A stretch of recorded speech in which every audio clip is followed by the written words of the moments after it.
নমস্কার, আমি Priyanka AI news India থেকে।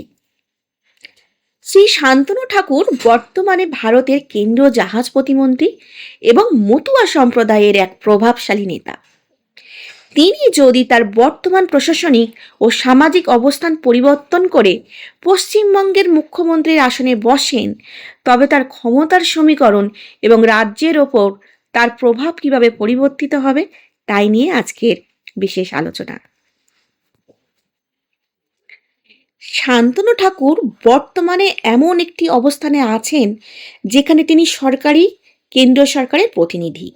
তার ক্ষমতার প্রধান উৎস দুটি: সাংবিধানিক ক্ষমতা, কেন্দ্রীয় মন্ত্রী হিসাবে নৌ পরিবহন ও বন্দর উন্নয়নের মাধ্যমে জাতীয় অর্থনীতিতে ভূমিকা রাখা, আর দ্বিতীয়ত সামাজিক ক্ষমতা, মতুয়া মহাসংঘের সংঘাতিপতি হিসাবে কয়েক কোটি মানুষের ভাবাবেগ ও সমর্থনের কেন্দ্রবিন্দু হওয়া।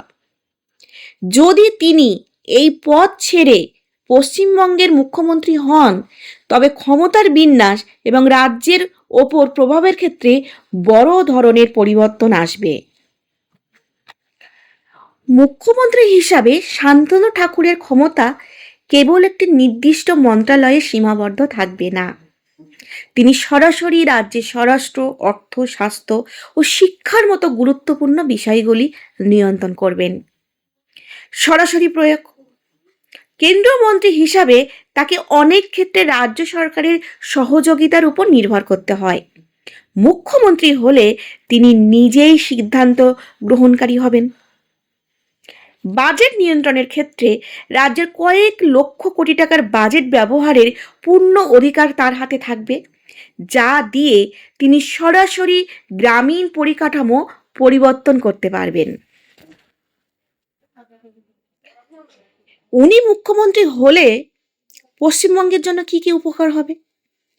শান্তনু ঠাকুর মুখ্যমন্ত্রী হলে রাজ্যের জন্য বেশ কিছু ইতিবাচক দিক খুলে যেতে পারে। কেন্দ্র রাজ্য সমন্বয়: বর্তমানে পশ্চিমবঙ্গ ও কেন্দ্রের মধ্যে যে রাজনৈতিক সংঘাত অনেক সময় উন্নয়নের পথে বাধা হয়ে দাঁড়ায়, তিনি মুখ্যমন্ত্রী হলে সেই দূরত্ব কমতে পারে। কেন্দ্রীয় অনুদান এবং ডবল ইঞ্জিন উন্নয়নের সুবিধা রাজ্য দ্রুত পেতে পারে। বঞ্চিত শ্রেণীর উন্নয়ন: মতুয়া এবং অন্যান্য পিছিয়ে পড়া সম্প্রদায়ের মানুষের দীর্ঘদিনের দাবিগুলো, যেমন নাগরিকত্ব ইস্যু বা সামাজিক স্বীকৃতি, তিনি প্রশাসনিক স্তরে আরও জোরালোভাবে সমাধান করতে পারবেন। শিল্প ও বন্দর উন্নয়নের ক্ষেত্রেও কাজে দেবে। যেহেতু তার বর্তমান অভিজ্ঞতা ও জাহাজ ও বন্দর নিয়ে, তাই হলদিয়া ও কলকাতা বন্দরের আধুনিকরণ এবং সমুদ্র উপকূলবর্তী শিল্পায়নে তিনি বিশেষ নজর দিতে পারবেন। তিনি যে বর্তমান পদে রয়েছেন তার জন্য এটা কতটা কার্যকরী হবে? বর্তমান কেন্দ্রীয় মন্ত্রিত্বের পদে থাকা পশ্চিমবঙ্গের জন্য দীর্ঘ মেয়াদে বেশি লাভজনক হতে পারে বলে অনেক বিশেষজ্ঞ মনে করেন। তার কারণগুলি হলো: জাতীয় স্তরে লবিং: দিল্লির দরবারে পশ্চিমবঙ্গের হয়ে কথা বলার মতো নেতার প্রয়োজন আছে। তিনি কেন্দ্রীয় মন্ত্রিসভায় থাকলে গঙ্গা ও সমুদ্রপথের উন্নয়নে বিশাল অঙ্কের কেন্দ্রীয় বরাদ্দ রাজ্যে নিয়ে আসতে পারেন।